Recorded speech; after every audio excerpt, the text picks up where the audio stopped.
Welcome, everyone, to the Flower Files podcast sponsored by Wildly Native Flower Farm. Here, everyone is welcome to talk with fellow flower lovers, including real perspectives from the farm, the flowers, and me, the florist. From the messy day-to-day operations down to the details and even business perspectives, this podcast has a little bit of everything to keep it real. We know that life can get crazy and we don't always have the time to spend on what we love, so we are here to help you take a little time to indulge in nature. I'm Liza Getz. I'm Lizzie Frey, and we are the team that makes this podcast. Every once in a while, we have a couple guests, this business thing, and what we are working with is called life. Join us as we walk you through how to think outside the box, talk from the farmer's perspective, have honest conversations about florals, and how to run, well, life. So listen in.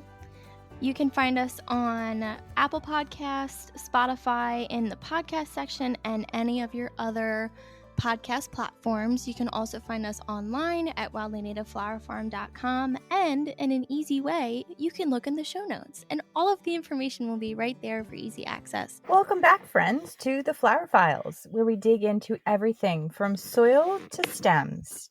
Today, we're talking about one of the most loved and versatile plants in the floral world. One of my favorites, eucalyptus. So I'm sure you've seen it in weddings, you've smelled it in spas, you've probably hung it in your shower at some point. Eucalyptus has become the plant that does it all. But behind the scenes and behind that soothing scent is a fascinating story, and one that stretches from ancient medicine to modern design studios and even, yes, the backyard growers.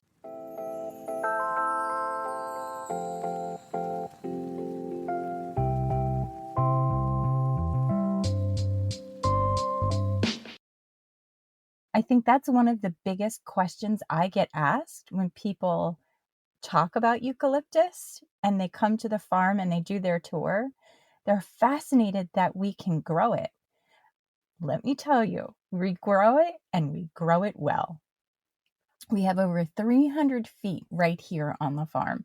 It overwinters and it stays green, lush, and beautiful until that first really deep frozen wind that blows through, usually January for us. And then it greens up again and just starts growing. Love this plant. So we're going to just chat a little bit about the history and symbolism of it. I want to talk about some of the uses beyond floral design. And of course, we should talk a little bit about how to grow and harvest it successfully. And maybe at the end, I'll share some of our favorite eucalyptus varieties and what makes each of those special. I feel like everybody says, let's dive in. Let's dig in. So let's start way back at the beginning. Eucalyptus has its roots literally in Australia. I didn't know this until I had done some research for this. There are over 700 species of eucalyptus trees. Most of them are native to Australia, where they've been growing for tens of millions of years. Aboriginal Australians have used eucalyptus literally for centuries, for medicine, for tools, and even spiritual ceremonies. The name eucalyptus comes from Greek, eu meaning well, and kalyptos meaning covered. And it's a reference to how the flower buds are tucked neatly under a little cap that pops off when it blooms. The blooms are actually kind of neat, and you don't see them very often. I'm excited to say we have seen them here on the farm. I did a little dance that day.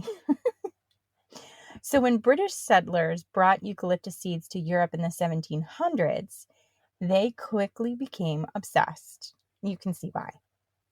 These fast-growing trees could drain swamps, provide timber, and produce oil with healing properties. In the 1800s, eucalyptus had spread across the Mediterranean, South America, Africa, and even parts of California. So this humble Australian native has become literally a gold traveler. They have like the gold card because they're a global traveler. I hope that makes sense. They're admired for their beauty, their resilience, and the signature fragrance that clears the air and helps calm the mind. But outside of that, let's fast forward to today. And eucalyptus has found its way literally into almost everything. In the floral world, it's one of our go-to greeneries. It's versatile, it's long-lasting, and it has amazing texture. It adds that soft, romantic drape in bouquets, and when dried, it keeps that silvery tone beautiful. I think one of the other things when it comes to eucalyptus and florals, I don't want you to think just bouquets. Yes, you can use it in bouquets, but it's one of the few greens that you can use that is that silvery color, but also lasts really well out of water. Think about all of the florals on a wedding day that have to withstand being out of water. Eucalyptus is one of the best, as long as you pick the right variety. There are definitely varieties that can't be out of water, and we'll talk about those a little bit later. So bouquet work, it works great with bouquet work. It works great with arch pieces. It's stunning in arrangements. People will sometimes ask for just a eucalyptus runner. So it really needs to have that durability and stability to last and be multifunctional. And it's really going to depend on the variety that you're using and the conditions that it's exposed to, quite honestly. So outside of florals, there are some other uses for it. It's a natural decongestant, and that's why in every vapor rub or shower steamer, you find some type of eucalyptus oil. It's used in essential oils for relaxation and stress relief. I mean, you can just smell it and it just smells good, and it's just so therapeutic. Eucalyptus oil has antimicrobial properties as well, and insect repelling properties, which means it's great in homemade cleaning sprays. You can use the oils for obviously insect repellent. I will say, out of all of the plants that we grow, it is definitely one of the plants that I see the least damage to from any type of creature. Deer will eat it eventually. I feel like come January, December or January, if it's not protected, it's one of the last things deer eat. But I think that's when they're desperate to find something that's green and easy for them to chew and get into. They'll just start to come along and nibble it. It's a traditional deer thing. Ours isn't a fence. We can talk about deer a different day.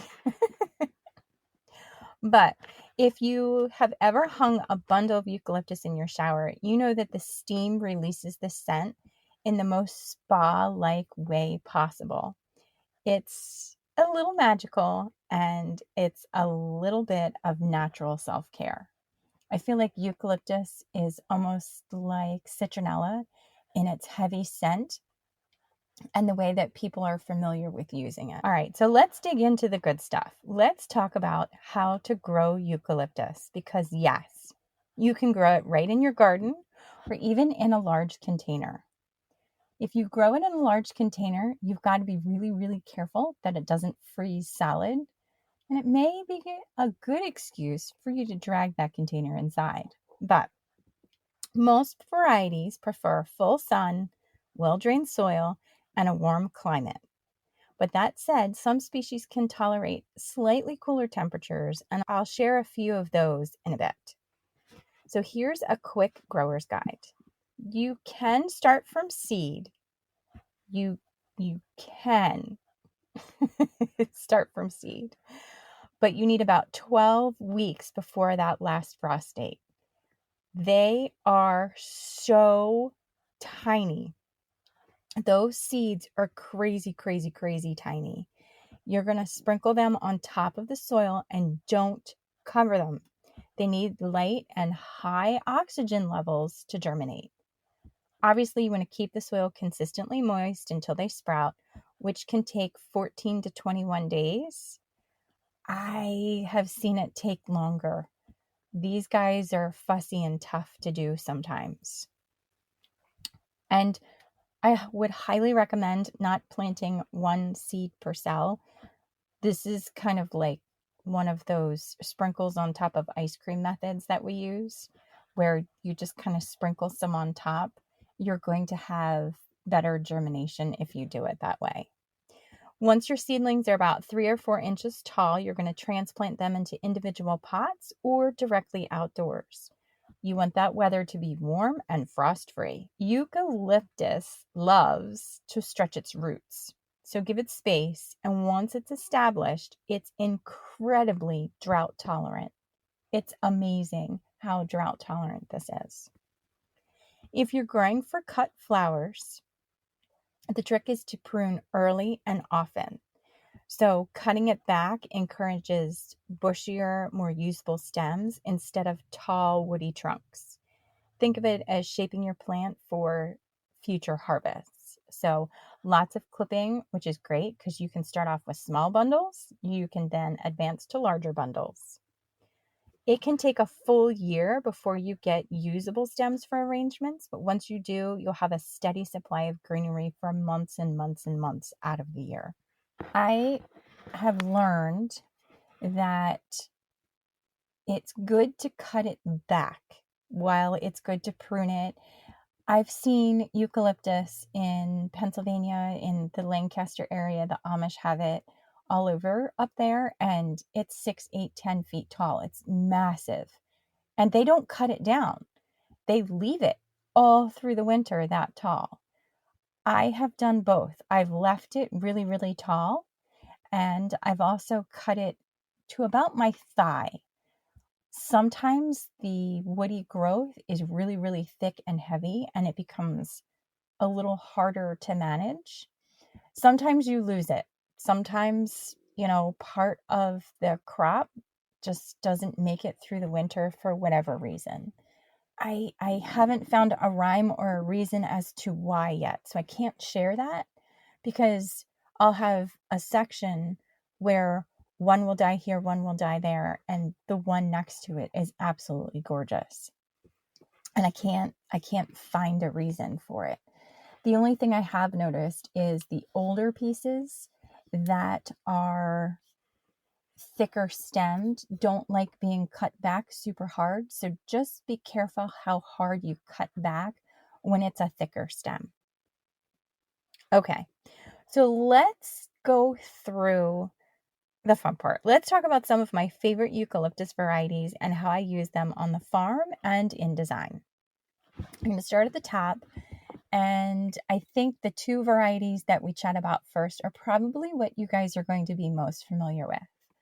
I think the silver dollar eucalyptus is probably the most recognizable. It literally looks like it's round. It has silver green leaves that look perfect in bouquets and hanging installations. It dries amazingly, and it keeps that signature soft color. This is the eucalyptus that many people will use all down the center of a table or tucked around candles. It just lends itself to that romantic feel just by the way it grows and looks and hangs. It's beautiful. Then there's seeded eucalyptus, and it's known for a more dainty feel. It has oval leaves, clusters of little seed pods that add amazing texture to arrangements. And I feel like it's just, it really fits that boho or rustic look. Then there's baby blue.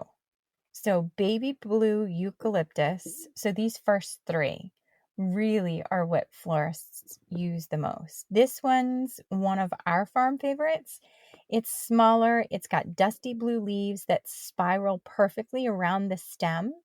It's gorgeous in fresh bouquets, and it's amazing in wreaths. This is probably one of the more traditional eucalyptus that is not thought of always as wedding, but you'll see bunched for shower and therapy. It is probably one of the oilier varieties. when we use this and we strip it out in the field, so you strip off those bottom leaves so it's not touching the water, the residue on the oils is so intense and so heavy that if you're making a bouquet and you've used a bunch of eucalyptus and then you're going to wrap your stems with a ribbon, you have to wipe your hands and then we use hand sanitizer to get the oils off, because now you're sticky and everything you touch is coated in eucalyptus.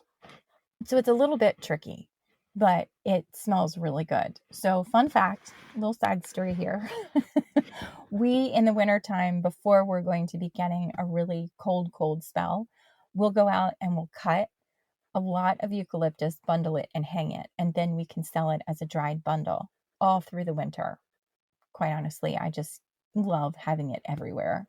So there's a little part of me that's like, yay, I love when we go out and do that. Last year, I did not wear gloves because I was like, it's eucalyptus. I love the way it smells. Big mistake. Big mistake not wearing gloves. I actually woke myself up because my hands smelled so strong through the night. And I had washed them and washed them and washed them. And it was so saturated in my skin, it literally woke me up.